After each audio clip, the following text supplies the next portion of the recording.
Marcos 12, Marcos 12, capítulo 12, verso 13.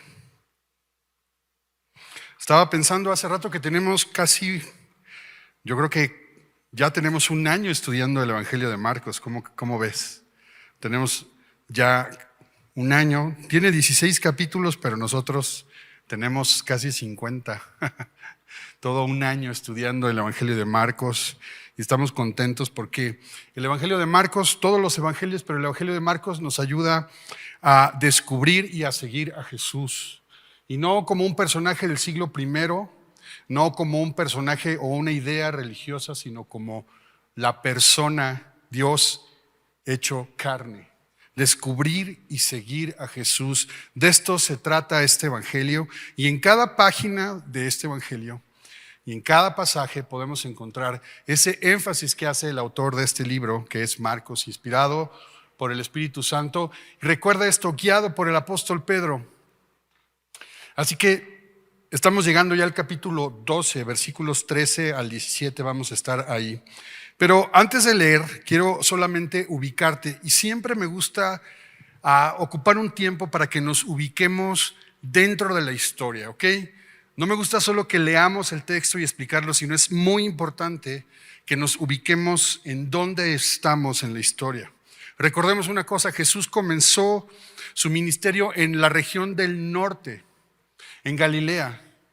Y el Evangelio de Marcos nos cuenta prácticamente hasta el capítulo 10 todo lo que Jesús hizo en la región de Galilea. A partir del capítulo 10, versículo 1, vemos cómo Jesús comienza un viaje al sur. No es que no haya ido antes al sur, pero en la narración esto importa mucho, porque ahora Jesús va a ir a Judea, a la región de Judea, y Jesús va camino ¿a dónde? A Jerusalén. Y Jesús va camino a Jerusalén, ¿por qué? Porque va a la cruz, va a morir. Desde el capítulo 10 vemos que va por la región de Judea, pero en el capítulo 11 nos encontramos que Jesús ya está en Jerusalén. Estudiamos la entrada triunfal y ahí en el versículo 11 del capítulo 11 encontramos que Jesús entró en Jerusalén. Así que a partir del capítulo 11, versículo 11, Jesús ya está en Jerusalén. A partir de ahí, los capítulos 11 al 16, o sea, esta última sección del Evangelio de Marcos, es lo que conocemos como la narración de la pasión de Jesús, la semana de la pasión. Muchos comentaristas piensan y creen que primero se escribió esta parte y luego se escribió todo el Evangelio. Así que lo que está escrito en esta sección en medio de la cual estamos está muy bien pensada, no que lo otro no, sino quiere llevarnos a la cruz detalle por detalle. Literalmente estos capítulos nos van a contar los últimos días, la última semana de Jesús. Y por cierto, estamos en lo que el calendario litúrgico de el cristianismo llama la Cuaresma, ¿verdad? Los 40 días antes de la celebración de la resurrección. Así que es muy interesante, quiero ponerlo delante de ti, que lo que estamos mirando desde hace un par de semanas y lo que vamos a seguir viendo en las siguientes semanas tiene que ver con los últimos días de Jesús en la tierra. Bueno, no solo eso, sino que este pasaje está, en este pasaje que estamos estudiando, Jesús está enfrentando unas duras preguntas de los religiosos. Ahora, Jesús ha demostrado muchas veces que Él es el Mesías. Muchas veces. Los primeros 8 capítulos tratan de quién es Jesús y cómo se descubre Jesús. Y los restantes capítulos, del capítulo 9 al 16, es cómo seguir a Jesús. Primero revela su identidad y luego va a desarrollarse su misión. Y la misión de Jesús, el Hijo del Hombre, no vino para ser servido, sino para servir y dar su vida en rescate de muchos. Y eso es lo que vamos a ver, pero sus discípulos van con Él y tiene que enfrentar toda la oposición, se va a recrudecer la oposición. Jesús acaba de demostrar que Él es el Mesías. Cuando Él entra por Jerusalén, las señales que Él hace subiéndose en un pollino, todo lo que sucede son la evidencia de que se han cumplido en Él las profecías del profeta Zacarías del Antiguo Testamento. Jesús acaba de maldecir una higuera que no había dado fruto, ¿recuerdas? Es una señal muy fuerte porque, ojo, eso está en el capítulo 11. Jesús, todos los milagros de Jesús registrados en el Evangelio, ninguno excepto este, digamos que es de destrucción. Todos son de vida, de sanidad, de salvación. Este es el único que causa que la higuera se seque. Y recuerda esto, la higuera representa al pueblo de Israel. La higuera representa al pueblo de Israel, el pueblo de Dios, el pueblo del pacto, que no dio fruto, que no creyó. Y Jesús está confirmando estas señales delante de todos, pero podemos ver ahí que Jesús es cuestionado. ¿Con qué autoridad haces estas cosas? 11:28. ¿Y quién te dio autoridad para hacer estas cosas? Y eso es lo que le están cuestionando. Y ahora en el versículo 13 nos encontramos con otra gran pregunta. Más que una pregunta, con una trampa. Y eso es lo que vamos a estudiar el día de hoy. Dice así: y le enviaron a algunos de los fariseos y de los herodianos para que les sorprendiesen en alguna palabra. Viniendo ellos le dijeron: Maestro, sabemos que eres hombre veraz y que no te cuidas de nadie porque no miras la apariencia de los hombres, sino que con verdad enseñas el camino de Dios. ¿Es lícito dar tributo a César o no? ¿Daremos o no daremos? Mas él, percibiendo la hipocresía de ellos, les dijo: ¿por qué me tentáis? Traedme la moneda para que la vea. Ellos se la trajeron y les dijo: ¿de quién es esta imagen y la inscripción? Ellos le dijeron: de César. Respondiendo Jesús les dijo: dad a César lo que es de César y a Dios lo que es de Dios. Y se maravillaron de él. Vamos a orar. Señor, estamos frente a este pasaje y cuando pensamos, Señor, en la historia que tenemos frente a nosotros y en todos los sucesos anteriores en esta narración del Evangelio de Marcos, Señor, somos confrontados y recordados de tu persona, Jesús, de tu obra en la cruz. Por eso venimos delante de ti, Señor. Háblanos, instrúyenos, guíanos. Todo esto, Señor, en el nombre de Jesús. Amén.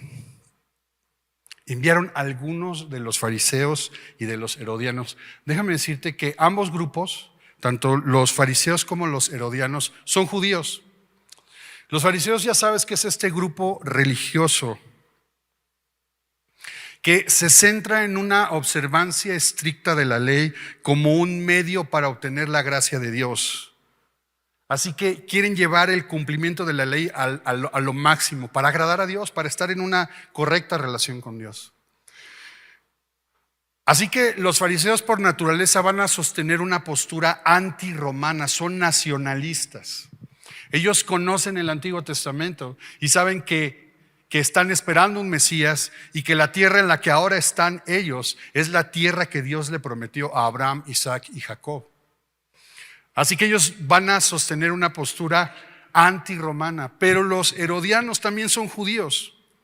Digamos que son unos judíos que están a favor o que han estado a favor de la dinastía de Herodes. Ellos son pro Roma, no se llevan entre sí, son en realidad partidos distintos. Voy a decirlo así, la derecha y la izquierda, por decirlo así. Liberales y conservadores, no estoy diciendo que sea así, pero representan posiciones opuestas, pero se unen para atacar a Jesús. Ahora, desde el capítulo 3 de este Evangelio de Marcos, vemos que están unidos, toman consejo y desde el capítulo 3 quieren matar a Jesús y no han podido. Ahora yo observo esto. La pregunta que le hacen a Jesús en este momento es una pregunta que han meditado y pensado mucho, años quizás, porque lo que quisieron hacer desde el capítulo 3 hasta este momento probablemente han pasado 2 o 3 años. Han estado literalmente cazando a Jesús. No es una pregunta fácil. De hecho, es una pregunta muy difícil. Porque dice que los enviaron ¿para qué? Para que les sorprendiesen en alguna palabra. La palabra sorprender literalmente es cazar o pescar, agarrarlo en el error. Así que tienes a los anti-Roma y los pro-Roma listos para cazar a Jesús, sorprenderlo en alguna palabra. La manera en la que van a llegar es con una forma de adulación, ¿verdad? Versículo 14. Viniendo ellos le dijeron, maestro. Y en todas y cada una de estas preguntas que vas a ver, siempre llegan con un maestro, ¿no? Dándole rabí, dándole un lugar. Mira cómo le dicen, sabemos que eres hombre veraz, Señor, sabemos que eres un hombre íntegro y honesto.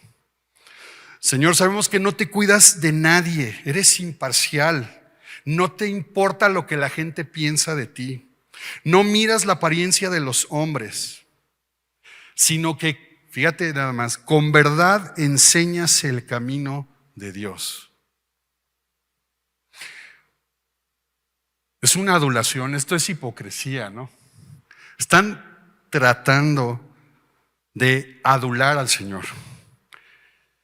Y le sueltan la pregunta, ¿es lícito dar tributo a César o no? La pregunta está buscando poner a Jesús contra la pared sin salida. Porque mira, si Jesús dice que sí es lícito, entonces eso es un traidor a los judíos. Pero si dice que no se debe dar tributo a César, entonces Jesús es un rebelde, es un revolucionario, y entonces el imperio debe ejercer todo su poder para detenerlo y acabarlo. Así que es una pregunta que parece que no tiene salida, que no tiene escapatoria. Ahora déjame decirte un detalle importante.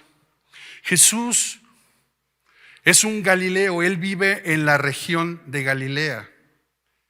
Digamos que técnicamente, legalmente, él no está obligado a pagar los impuestos de la región de Judea, sino él tiene que pagar los impuestos de la región de Galilea.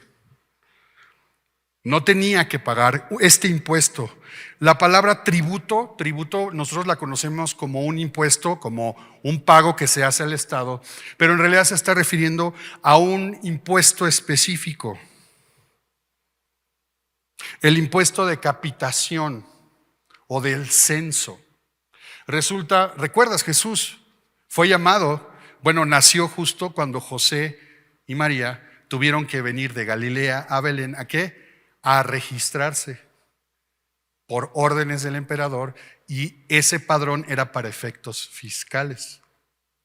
Bueno, hay un impuesto de capitación, no de decapitación, sino así se llama, decapitación. No es de capitalización, es simplemente por el hecho de existir tenías que pagar un denario, nada más. Por cierto, el denario implicaba un día de ganancia, un día de trabajo, un día de sueldo.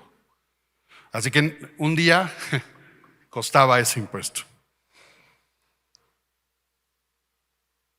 Esa es la pregunta y esa es la trampa. ¿Es lícito? ¿Es correcto? ¿Qué quiere decir que es lícito, que es correcto? Es decir, ¿está permitido Jesús bajo la ley de Dios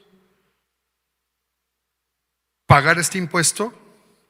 ¿Es correcto? ¿Tú piensas, tú tan íntegro, que no te importa lo que digan los demás? Tú, Señor, que eres en verdad un maestro que enseña el camino de Dios, ¿crees que es bajo la ley está permitido pagar este impuesto al César? Esa es la pregunta que está ahí. Y entonces eso implica también que habría un conflicto entre la ley de Dios y la ley romana.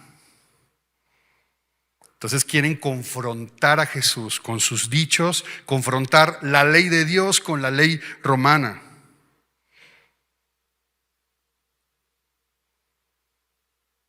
Ahora, por otro lado, César, la palabra César, Caesar,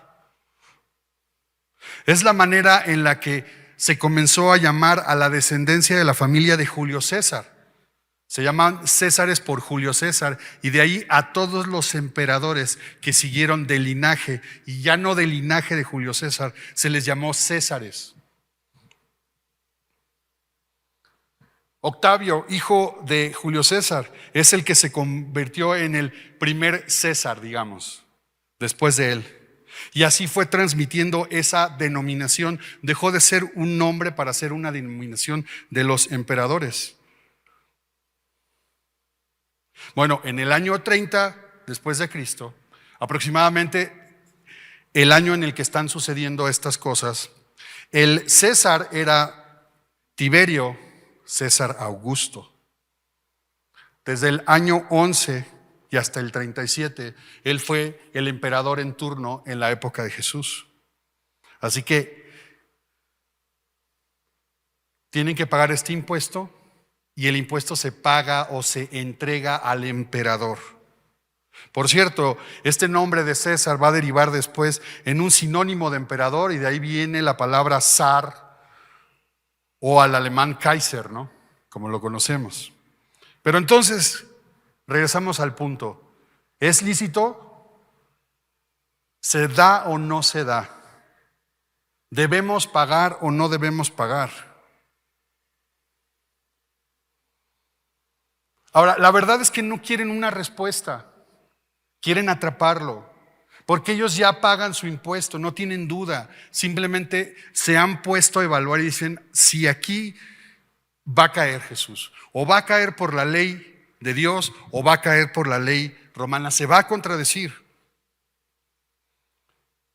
Versículo 15 dice, él, percibiendo la hipocresía de ellos, les dijo, ¿por qué me prueban? ¿Por qué me tentáis? A ver, traedme la moneda para que la vea. Y bueno, qué interesante, porque Jesús no tenía un denario, ni sus discípulos tenían un denario, pero ellos sí tienen un denario. Ellos sacan el denario. Entonces no son tan patriotas, ¿verdad? Porque a Jesús lo quieren ver si es revolucionario o es nacionalista. Pues no son tan patriotas ellos, ¿verdad? Los fariseos, porque traen un denario, ¿no? Con la inscripción del César, ¿no? Porque lo que hace Jesús, versículo 16, es que ellos se la trajeron, le dan la moneda y les dijo, porque Jesús yo creo que agarra la moneda y dice, ay, mira, no había visto este nuevo billete, esta nueva moneda. Y les pregunta, ¿de quién es esta imagen y la inscripción? Ahora, esas monedas normalmente en el anverso venía la figura, el rostro del emperador. Y en el reverso venía la figura de una mujer, paz, y tenía el título de Tiberio Sumo Pontífice. Y en el anverso, en la cara, digamos en el sol, decía Tiberio César, hijo del divino Augusto. Entonces, la moneda que trae el rostro del emperador, pues para ti y para mí, pues es una moneda, es un medio de cambio simplemente. Pero para los fariseos y para ellos, y esa es la trampa para Jesús, implicaba que esa monedita estaba diciendo que este emperador en turno era hijo de Dios y era el sumo sacerdote.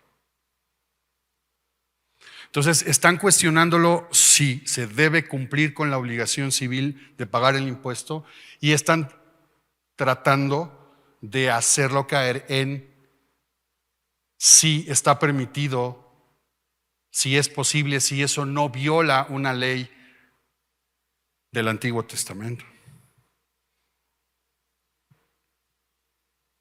Y la respuesta de Jesús es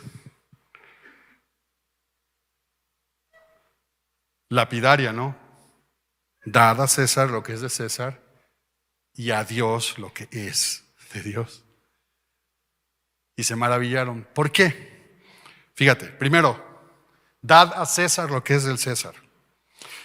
Primero, sorpresivamente Jesús reconoce la legitimidad del gobierno humano. Y entonces eso hace que Jesús no sea, jamás no podemos decir que Jesús era un revolucionario anarquista que estaba en contra de cualquier forma de orden o de gobierno. Está reconociendo la legitimidad del gobierno. Ahora, no está diciendo que entonces Él es el soberano. No, Dios es soberano sobre todos los asuntos humanos, incluidos los asuntos de gobierno, los asuntos políticos. Pero con esta declaración Jesús también está rechazando y va a rechazar algo que después se va a convertir en toda una doctrina y teoría política y de gobierno y teoría estatal, porque Jesús también va a rechazar con esto el uso del poder totalitario o el control total sobre los ciudadanos. Pero lo que Jesús dice, ¿saben? Hay deberes hacia los gobiernos que no infringen, que no violan los deberes hacia Dios. Y eso me recuerda a Romanos 13:1. Romanos 13:1. Sométase toda persona a las autoridades superiores, porque no hay autoridad sino de parte de Dios, y las que hay por Dios han sido establecidas. Jesús no vino a llamar a una revolución política ni social. Jesús vino a establecer su reino, el reino de Dios en la tierra. Lo que es de César le pertenece a César. Si esta moneda tiene su inscripción y su rostro, pues dale lo que le corresponde. Es de él, devuélvasela. Lo que es de él le pertenece a él. Así que tienes que cumplir con esa obligación. Pero a Dios le debes lo que es de Dios. Y eso no estaba en la pregunta. Y esto es lo que hace demoledora la respuesta. Porque está diciendo las cosas de César, las de César a la César y las de Dios a Dios. Da a Dios lo que es de Dios. Y eso es algo que no estaba en la pregunta. No le preguntaron qué dar a Dios, pero esto es donde Jesús va a poner la carga. Y Jesús está desafiando a todos los oyentes acerca de considerar las demandas de Dios. Está diciendo, sí, esta moneda representa el tipo de gobierno, la función de gobierno que ahora existe, pero no él no es la autoridad soberana, porque hay una autoridad mayor, última, soberana, y esa es Dios. Pero también Jesús está diciendo, hey, tus obligaciones civiles no chocan con tus obligaciones para Dios. No apoyó una rebelión fiscal contra Roma. Jesús no hizo una declaración pro-romana, pero tampoco se volvió nacionalista ultra.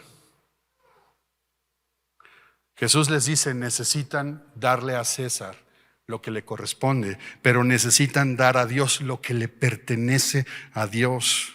Y eso es dar a Dios lo que le corresponde. Esa es la declaración que hace que herodianos y fariseos se queden callados y digan, pues sí es cierto, ¿verdad?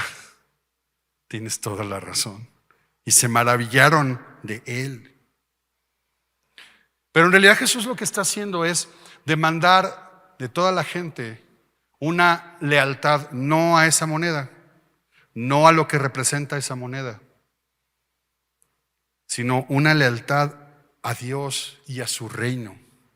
Y el punto de esta historia es que nos hace pensar a ti y en mí,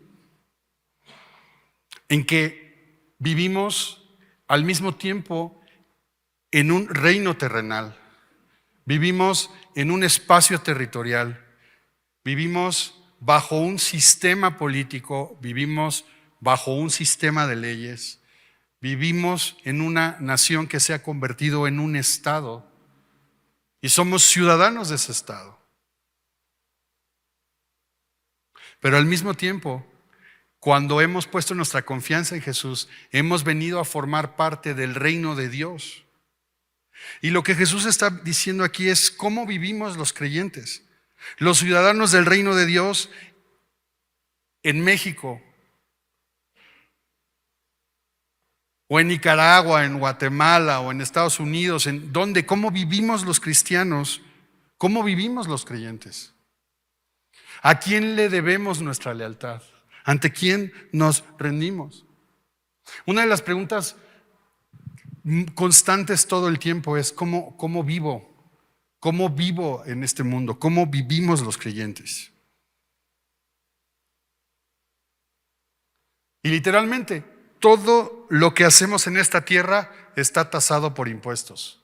Lo único cierto en esta vida es que tenemos que pagar impuestos y que vamos a morir. Todavía no ponen impuestos a las herencias, pero no hay que darles ideas. Pero en un sentido espiritual, todo lo que hacemos, todo lo que sembramos, eso cosechamos. Pero fíjate bien, estas preguntas que hacen judíos revelan la ignorancia y la dureza de su corazón al no entender la posición en la que ellos están. Y fíjate bien. Otra vez, fariseos y herodianos son judíos, son parte del pueblo de Israel. El pueblo de Israel nace con la promesa de Dios en Génesis 12 que le hace a Abraham: haré de ti una nación y en ti serán benditas todas las familias de la tierra. Promesa que Dios reitera a Abraham, Isaac y a Jacob. La nación de Israel nace cuando muchos años después, casi 500 años después, salen de Egipto por el desierto.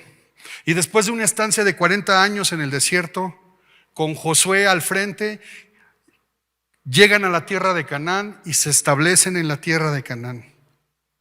Y ahí estuvieron habitando por muchos siglos en la tierra de Canaán. Es ahí ya en la tierra de Canaán cuando un día, con el último de los jueces y el profeta Samuel, le dicen, el pueblo de Israel le dice: oye, queremos un rey, a la usanza y costumbre de todas las naciones. Y Samuel va y le dice a Dios: oye, quieren un rey. No te quieren a ti, quieren un rey. ¿Qué hago? Haz lo que ellos quieren. Y a partir de ahí Dios le concede al pueblo de Israel un rey. A partir de ahí comienza esta forma de gobierno para el pueblo de Israel. Sabemos que vino Saúl, que luego vino David, y que esta monarquía y este reino de Israel llegó a lo máximo con Salomón, a lo máximo de esplendor. Salomón logró hacer de Israel una potencia mundial, pero duró muy poco tiempo, porque tan solo a la muerte de Salomón, cuando su hijo tomó el poder, el reino se dividió, se partió en dos: el reino del norte y el reino del sur. Y a partir de ahí comenzó en declive el reino de Israel. Bueno, para el año 597 antes de Cristo, Israel, con más precisión, el reino del sur, el reino de Judá, fue arrancado de la tierra prometida y fue llevado cautivo a Babilonia. En el año 722, el reino del norte, Israel, fue arrancado de la tierra y fue llevado cautivo por los asirios. ¿Por qué? ¿Por qué Israel fue arrancada de la tierra prometida? Por haber desobedecido a Dios, por haber desconocido el pacto, por haberse entregado a la idolatría, por olvidarse de Dios. Y esos judíos, fariseos y herodianos, son los que están cuestionando la autoridad de Jesús. Ellos en el siglo I están viviendo en la tierra que Dios le prometió a Abraham, la tierra de la cual ellos fueron arrancados, sus antepasados, por no haber reconocido la autoridad de Dios, por no haberse sometido a Dios, por no haber cumplido su parte del pacto. Y son ellos los que están queriendo ¿qué? Atrapar y cazar a Jesús. Pero déjame decirte algo: ese Jesús, esa persona que está ahí, que está respondiéndoles a ellos es el cumplimiento de una promesa que Dios le hizo al rey David. Y no es el de las mañanitas, al verdadero. Porque Dios hizo un pacto con David. Eso lo encuentras en el libro 2 de Samuel, en el capítulo 7, en los versos 8 al 16. Solo voy a leer una parte. Voy a leer el versículo 12 y lo voy a leer en la Nueva Traducción Viviente. Dice, Dios le está diciendo a David, pues cuando mueras y seas enterrado con tus antepasados, levantaré a uno de tus hijos de tu propia descendencia y fortaleceré su reino. Él es el que edificará una casa, un templo para mi nombre, y afirmaré su trono real para siempre. David no estaba hablando, Dios no le estaba diciendo a David, oye, Salomón va a construir un templo, porque Salomón no puede vivir eternamente. Está hablando que alguien del linaje de David habría de ser un rey que reinaría por siempre. Versículo 16, tu casa y tu reino continuarán para siempre delante de mí, y tu trono estará seguro para siempre. Y Jesús es ese hijo de David. Es ese descendiente del linaje de David en el que se cumple esa promesa de que por siempre habría un rey del linaje de la casa de Judá. Y es ese Jesús, es ese descendiente de David que está parado a un lado del templo, viendo cómo lo quieren cazar, cómo lo quieren sorprender, con una monedita de plata y diciéndoles, dale a César lo que es de César, pero dale a Dios lo que es de Dios. Estos hombres están viviendo en la tierra prometida, pero son tributarios de los romanos. No te terminé de contar la historia, pero después de 70 años, los sobrevivientes del exilio pudieron regresar a Judea y pudieron reedificar el templo y pudieron reedificar la ciudad y pudieron reconstruir la nación, pero se convirtieron en vasallos, en tributarios de los persas, de los griegos y después de los romanos, que es el imperio bajo el cual están el pueblo de Israel, los judíos en la época de Jesús. Y eso es lo que representa esa monedita. Esa monedita en realidad Jesús le está diciendo, hey, aquí está el Mesías, el que va a restaurarles el reino, pero ustedes lo quieren cazar y lo quieren atrapar y lo quieren destruir y lo quieren matar. Y es por eso que este texto nos invita a preguntarnos, ¿dónde está nuestra lealtad? ¿A quién le debemos nuestra lealtad? Si la imagen de César en la moneda simboliza que las cosas pertenecen al César, ¿qué imagen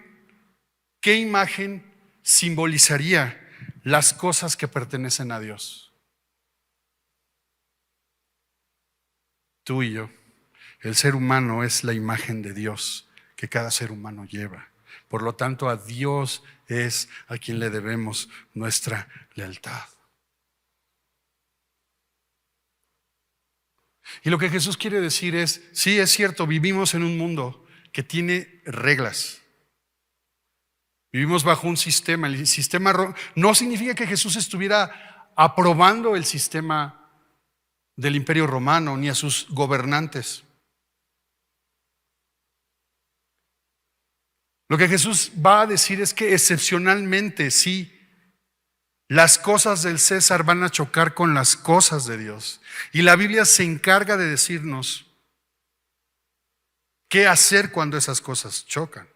Cuando las cosas del César, cuando las cosas de este mundo chocan contra nuestra lealtad a Dios, no nos queda otra más que luchar contra corriente, ahí sí.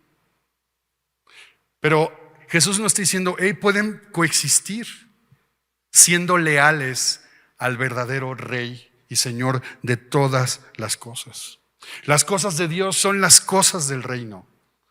Y Jesús nos ha dicho que las cosas del reino comienzan con que Él se ha acercado. Marcos 1:15. Jesús vino predicando y dijo, el tiempo se ha cumplido y el reino de Dios se ha acercado. Arrepentíos y creed en el Evangelio.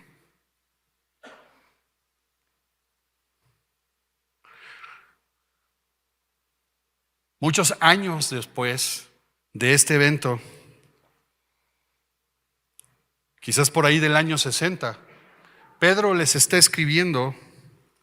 Pedro les va a escribir a los cristianos que están en la dispersión, ahora a los gentiles que han creído en el Evangelio, que han tenido que exiliarse para huir de la persecución. Y Pedro les va a dar la siguiente instrucción. Primera de Pedro, capítulo 2, verso 13. Primera de Pedro, capítulo 2, verso 13. Por causa del Señor, someteos a toda institución humana, ya sea el rey como a superior, ya los gobernadores como por él enviados para castigo de los malhechores y alabanza de los que hacen bien. Porque esta es la voluntad de Dios, que haciendo bien, hagáis callar la ignorancia de los hombres insensatos, como libres, pero no como los que tienen la libertad como pretexto para hacer lo malo, sino como siervos de Dios. ¿Cómo debemos vivir en este mundo? ¿Cómo hacemos para coexistir en el entorno en el que vivimos, bajo el régimen que vivimos, bajo las leyes que vivimos, bajo los gobernantes que vivimos? Y al mismo tiempo guardarle lealtad a Dios como siervos de Dios, entendiéndonos y subiéndonos como siervos de Dios, honrando a todos, amándonos nosotros. Fíjate, honra a todos, respeto a todos, pero amor a los hermanos, honrando a Dios, temer a Dios y honrando al rey, respetando al rey, respetando la institución. ¿Cómo podemos vivir en este mundo como siervos de Dios? Dando honra, dando amor a nuestros hermanos y viviendo para servir a Dios, porque somos ciudadanos del reino de Dios. Y estamos en la tierra, pero somos también ciudadanos del reino de los cielos. Entonces, en realidad somos extranjeros aquí. Estamos en la misma circunstancia que esos judíos y herodianos. Estamos en una tierra que no es nuestra tierra. ¿Cómo vamos a vivir? Cuestionando a Jesús, cuestionando al César, anti o pro, izquierda o derecha, conserva o liberal. ¿Y no te parece que estamos en un momento en nuestro país donde ese es el lenguaje? ¿No te parece que estamos así? Así estamos. Y en esa realidad estamos tú y yo. Una de las preguntas que más me hacen es: ¿por quién vas a votar? Pues claro que sí. Pues cómo no. A César lo que es del César y a Dios lo que es de Dios. Así tenemos que coexistir. ¿Hasta qué? Bueno, hasta el punto que no implique una deslealtad a Dios. Cuando algo implique que vaya en contra de la Escritura, pues ni modo, ¿verdad? Hasta donde vayan las cosas, hasta ahí daremos, ¿no? Ahí es donde tenemos la posibilidad de decir no, con todo lo que eso pueda llegar a implicar. Pero no somos rebeldes por ser rebeldes. Y no estamos, como Jesús lo hizo, en una pregunta muy complicada, optó por esto: ¿dónde están tus lealtades? Y tu lealtad a Dios coexiste con la lealtad a las instituciones humanas hasta que no contradiga tu lealtad a Dios. Vivimos entre dos reinos. El problema no está con las cosas del César. En realidad el problema está con nuestra lealtad a las cosas de Dios, las cosas del reino. Y las cosas del reino comienzan con reconocer al Rey, a Cristo, como el verdadero Rey. Y si Él es el Rey, la manera en la que tú y yo activamente podemos serle leal es asumiéndonos como extranjeros, como ajenos de esta tierra, pero como siervos de Dios. Así que vamos a orar y pidámosle a Dios que Él pueda ayudarnos a hacerle leal a Él en todas las circunstancias de nuestras vidas. No es fácil pagar impuestos, No es fácil cumplir la ley, no es fácil mantener la paz, no es fácil servir a los demás. Acabamos de leer un texto que dice que el Estado, que las instituciones humanas están para castigar a los malos. Y tú respondes si eso sucede o no. Vivimos en esas condiciones, pero honremos a todos, amémonos unos a otros, temamos a Dios y honremos a los gobernantes. Vamos a orar. Señor, nos has llamado de tinieblas a luz y de un reino de este mundo al reino de tu amado Hijo Jesús, el cual murió por nosotros. La verdad es que el día de hoy también estamos nosotros, Señor, frente a la misma pregunta que te hicieron. ¿Qué hacemos? ¿Qué se permite y qué no se permite?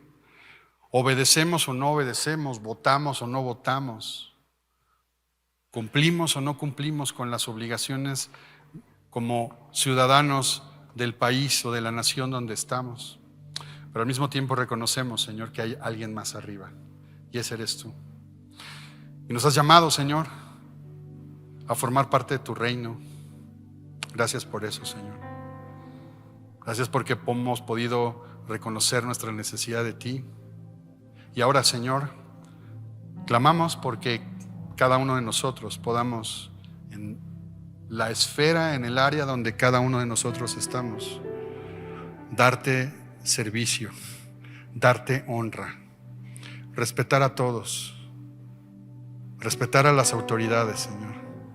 Y te pido algo, Señor, porque tú dijiste que en esto todos se darían cuenta que somos tus discípulos. Te pido que nos podamos amar y así el mundo conozca que somos tuyos, Señor. Señor, venimos a darte lealtad, pero también venimos a pedirte ayuda para que podamos vivir dándote lealtad en medio de la deslealtad, Señor. Padre, te pedimos por nuestro país, te pedimos por todas nuestras autoridades en todos los niveles, Señor. Te pedimos primero, Señor, que ellos puedan reconocerte como el Rey de Reyes y el Señor de Señores. Te pedimos, Señor, que pongas en ellos temor tuyo, Señor. Temor tuyo para que hagan el bien, Señor, para que hagan justicia, para que busquen, Señor, que nuestras leyes, para que busquen que nuestras sentencias, para que busquen que cualquier acto administrativo de cualquier esfera, Señor, haya justicia. Señor, te pedimos por el que está esperando una sentencia, te pedimos por el que está injustamente en la cárcel, te pedimos por el preso, te pedimos, Señor, por el que está esperando una respuesta, Señor, el que está pidiendo justicia, el que está clamando, Señor, pidiendo a una autoridad que le ayuden, Señor. Te pedimos por ellos, Señor. Te pedimos por este país, Señor. Nuestra lealtad está para ti, pero amamos nuestro país, Señor. Y aquí estamos, Señor, no para juzgar que somos mejores, Señor, sino para pedirte, Señor, con todo nuestro corazón, que este país pueda poner su confianza en ti, pero sobre todo, Señor, que todos podamos doblar rodillas delante de ti, el Rey de Reyes y el Señor de Señores. Te adoramos, Señor, en Cristo Jesús. Amén.